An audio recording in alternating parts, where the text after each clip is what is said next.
Good morning to all my dear kids and parents. जैसे कि Diwali vacation ख़त्म हो गया है और आपका ऑनलाइन चालू हो गया है, स्टार्ट हो गया है। So today is our GK subject और जीके में हमें आफ्टर 10 हमने टिल चैप्टर नंबर 10 तक कंप्लीट कर दिया था।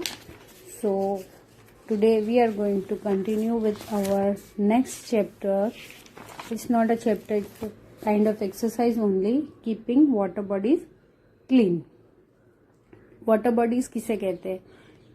सी, ओशन, लेक, रिवर, ये सारी वाटर बॉडीज है। इसको हमें क्लीन रखना चाहिए। To keep our bodies neat and clean. Measure to keep our bodies clean we should take the following measure. हमें वाटर बॉडीज को क्लीन रखने के लिए क्या क्या मेजर्स मीन्स क्या क्या काम करने चाहिए इस एक्सरसाइज में हमें एक्सप्लेन किया है. We must not wash clothes और bath animal in water bodies. हमने विलेजेस में देखते हैं कि वहाँ पे कपड़े वगैरह क्लोथ वगैरह वो रिवर्स में धोते हैं, लेक में धोते हैं और एनिमल्स को वहाँ के लेक में रिवर्स में वॉश करते बाथ करते हैं. तो ये नहीं होना चाहिए, उससे पॉल्यूशन होता है, पानी गंदा होता है. Next, we must not throw garbage into water bodies like river, lakes, pond etcetera. हमें रिवर्स में, लेक में, पॉन्ड्स में गार्बेज नहीं थ्रो करना चाहिए. बहुत लोगों को हैबिट होती है कि वो अपने गंदे कपड़े, गंदे कुछ भी चीज़ रिवर में फेंक देते हैं. उससे क्या पानी गंदा होता है, पानी पॉल्यूटेड हो जाता है.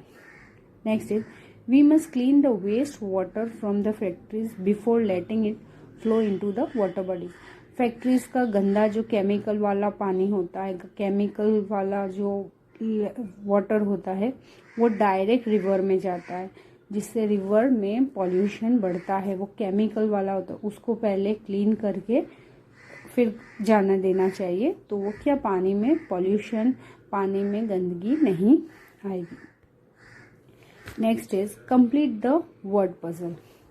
Here is a word puzzle and you have to write. So number 1, O dash dash dash N. So O C E A N, ocean. Next is R dash dash dash R. So R I V E R, river. Next is L A K E, lake.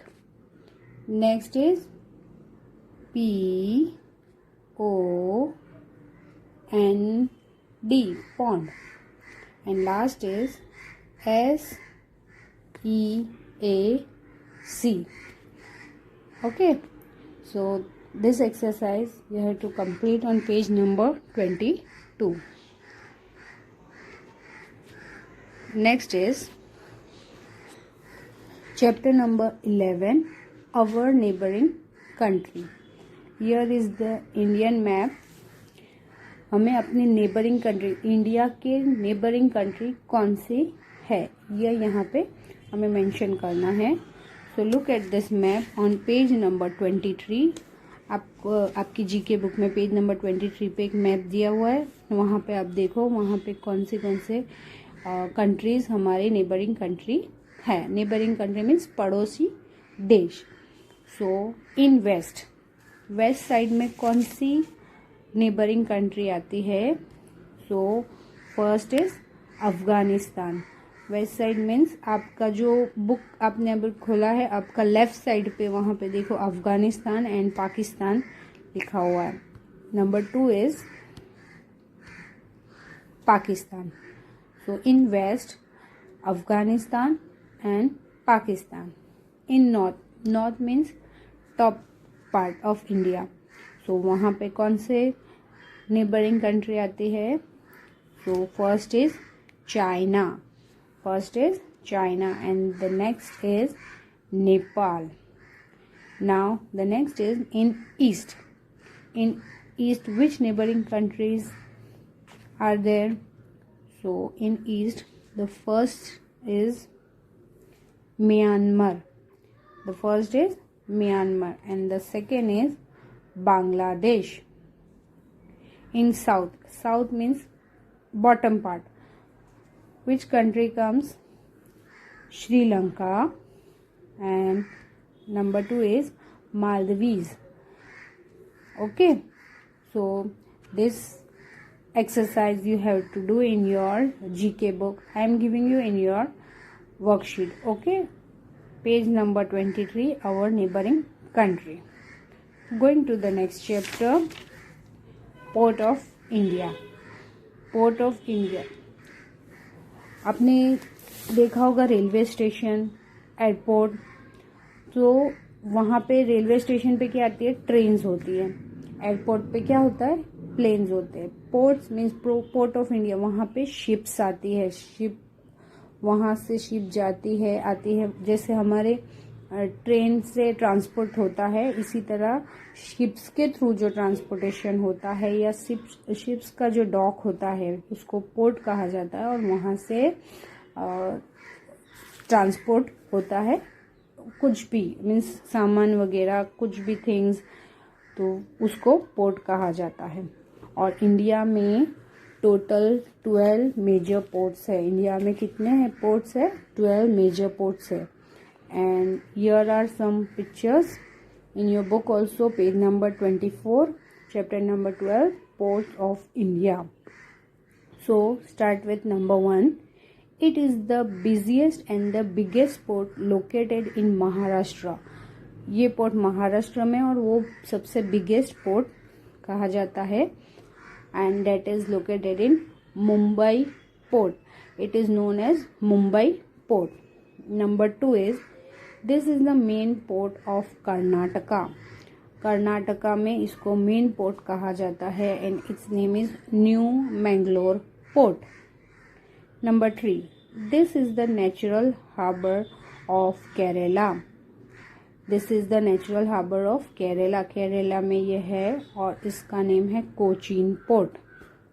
Number 4, this second largest port of India is in Tamil Nadu. ये second largest port India में है और it is in Tamil Nadu and it's name is Chennai port. Number 5, this deepest port is India is in Andhra Pradesh. ये आंध्र प्रदेश में है और इसका name है Visakhapatnam port. Number 6 is, this artificial deep sea port of India is also located in Tamil Nadu. ये भी तमिलनाडु में है और इसका नेम है ट्यूटिकोरिन पोर्ट. इसका नेम है Tuticorin port. Next is number 7. This is the fastest growing port of Maharashtra और इसका नेम है JL Nehru port. Number 8, this port of Tamil Nadu has been renamed Kamarajar port limited and its name is Encore Port. Number 9, this port is located in Goa and its name is Marmagao Port. Number 10, this port of Odisha export raw iron to Japan and its name is Paradi Port. Number 11, this is a famous port of Gujarat. This is a famous port of Gujarat. Gujarat में है और its name is Kandla Port. Number 12, this port is located in Andaman and Nicobar Island and its name is Port Blair Port. And its name is Port Blair Port. This exercise I am giving you in your worksheet also and you have to do in your GK book. Hope you all understand and thank you for watching. Myself Tanzil Sayyed, teacher of Radiant International School, signing off. Stay home, stay safe. Goodbye.